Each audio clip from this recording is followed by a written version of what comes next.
રાજ્યના કૃષિ મંત્રીએ મીડિયા સામે આવીને સ્વીકાર્યું છે કે રાજ્યની અંદર રવિ પાકના વાવેતર માટે પાયાનું ખાતર ડીએપી અને એનપીકે ની અછત છે। કેન્દ્ર સરકાર પાસે રાજ્ય સરકારે ખાતરનો જથ્થો માંગ્યો છે અને અઠવાડિયાની અંદર ખાતર આવી જશે। રાઘવજીભાઈએ એક ચોખવટ કરવાની જરૂર હતી કે ખેડૂતોની જરૂરિયાત કેટલી છે અને કેન્દ્ર સરકારે ગુજરાતને ખાતરનો જથ્થો કેટલો ફાળવ્યો છે।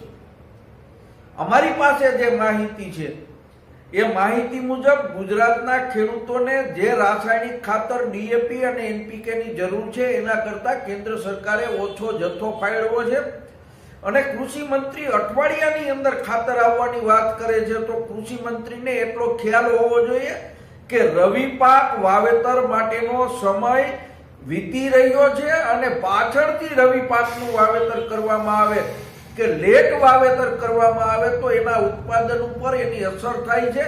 એટલે કૃષિ મંત્રી શ્રી અને રાજ્ય સરકારની જવાબદારી છે કે ગમે તે વ્યવસ્થા કરીને તાત્કાલિક ખેડૂતોને ડીએપી અને એનપીકે ખાતરનો જથ્થો પૂરો પાડવો જોઈએ। લલિતભાઈ, અત્યારે કેવી અછત સર્જાઈ રહી છે? ખેડૂતો કેવા હેરાન થઈ રહ્યા છે? ખુદ કૃષિ મંત્રી સ્વીકારી રહ્યા છે કે રાજ્યમાં ડીએપી અને એનપીકે ની અછત છે।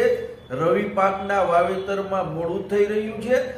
એક જગ્યા ઉપર તાલુકા મથકો ઉપર 300-400 ખેડૂતો રાતથી સવાર સુધી લાઈનમાં ઉભા રહે છે ત્યારે એને 2 થેલી ખાતર મળે છે। 2 થેલી ખાતરની અંદર 4 વીઘાની અંદર વાવેતર થઈ શકે।